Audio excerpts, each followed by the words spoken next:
Lord, so now we're here, all of us, at the brink of finals week, and right now, we just want a word from you. We want to hear from you. We want you to speak to us. We've had so much of humans speaking to us, and we've had so much of ourselves speaking to ourselves. And we just want wisdom that is beyond us now. We thank you for your word and ask that you would open our ears and that you would open my mouth so that we would have the truth in its fullest potency with us here now. Thank you so much. In Jesus' name.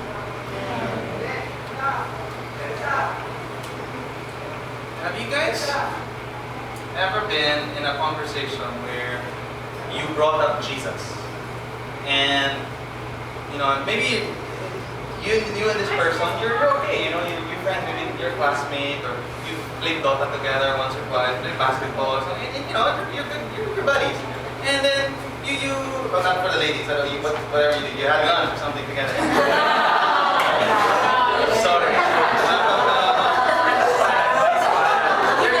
You're good friends, okay? And you bring up Jesus because you've experienced something in Jesus that has changed your life.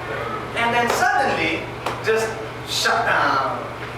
Somehow, the person you're talking to is not the same person. Suddenly it's just, yes, no. Masagot na lang niya. It's just one monosyllabic, answers na lang to what you said. And you're like, oh, did I say something wrong? It's almost like you said a forbidden word, when you say Jesus. And there's this, suddenly the communication gets clunky and you're like, what's happening here? Have you ever experienced that? Yeah? Okay. And I've experienced that a number of times already before. And somehow, that's a trend. That's a culture that we are in. Now, it's not just because your friend is weird. I think a lot of people are like that. And as a culture, talking about Jesus is taboo. Don't talk about Jesus. What's that about? And the conversations shut down, and it's just hard to communicate. In this area, you're not allowed to talk about Jesus. And you get insulted, holy ka, ganyan, or hoy pa naman, or it's just weird. It gets so weird. And living in a culture like that is tough. Tapos kunyari may academics pa kayo or finance, right? And you have to pass grade, you have to do stuff, and then just slowly but surely, Jesus is pushed farther and farther back in your brain. Okay? To the point that he becomes like an option or a conversation piece, or just something that you put on a form. Religion, Christian ako, okay, so what? Or Catholic or whatever, that's all he becomes. And that's really sad because I think those who believe in Jesus, when we fall into that, when we can't talk about Jesus anymore, and we tiptoe around that topic around him, and we start to academics na have to do this na lang kasi ganyan. When we slowly give in to that, we sacrifice our joy. We become no happier than the rest of the world. And I believe that the mark of a believer of Christ is joy. And you trade that. Something gets pushed aside when you say, I don't want to engage in conversations like that anymore, or when you say, I have better things to do than Jesus. It's really subtle.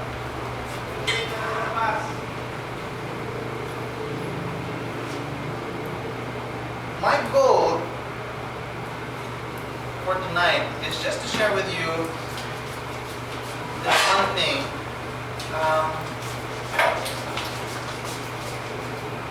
Understand that I love you guys, and I want you guys to live life to the full.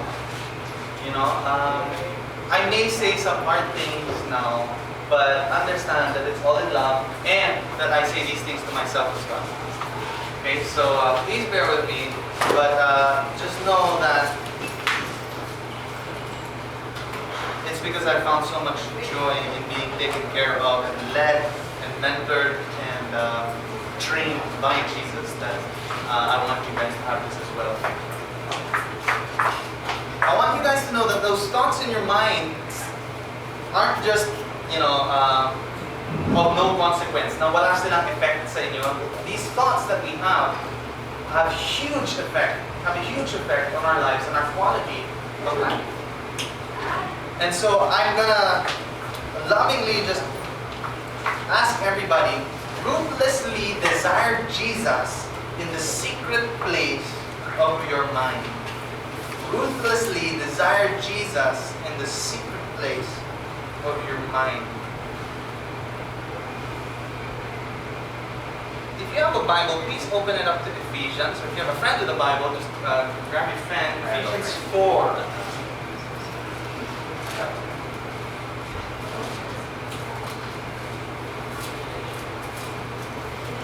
And as we look at Ephesians 4, I hope, and I pray, that this would be a breath of fresh air to everybody. This would challenge certain assumptions that we have regarding Jesus and regarding what is real and what is true. Because I think it's really sad for a University of the Philippines, premier school, and many other premier schools in the world, no, don't talk about Jesus, don't talk about that, don't talk about that. Aren't you looking for truth? Aren't you looking for knowledge? And it's just, it doesn't make sense to me why we can't talk about Jesus openly and freely. And so in this safe space now, we're going to talk about Jesus, and I'm going to share with you 4 non-negotiables that if you take into your mind and take seriously, your life will never be the same. The first non-negotiable I want to share with everybody is futility. First non-negotiable is futility. You know that word? Futility? Futile. Okay, good. Thanks for asking. I will tell you. Okay, Ephesians chapter 4, verse 17. I'm going to make it clear to you. Check it out. Now this I say and testify in the Lord. Okay, last week we heard Jonathan. He preached last week and he talked about speaking the truth in love. Right?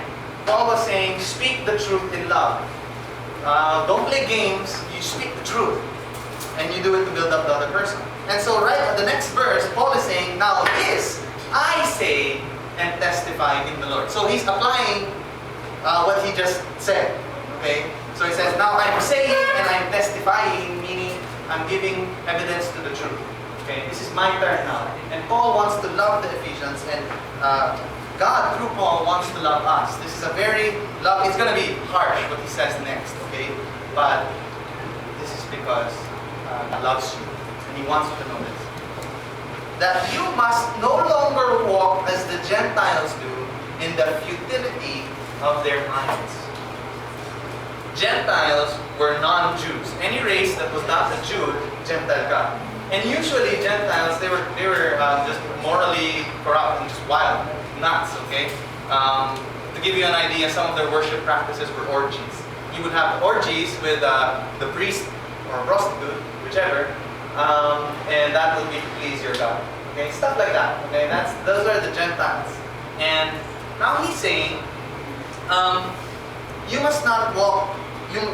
That you must no longer walk as the Gentiles in the futility of their minds. Futility. You know what futility means? Futility means useless.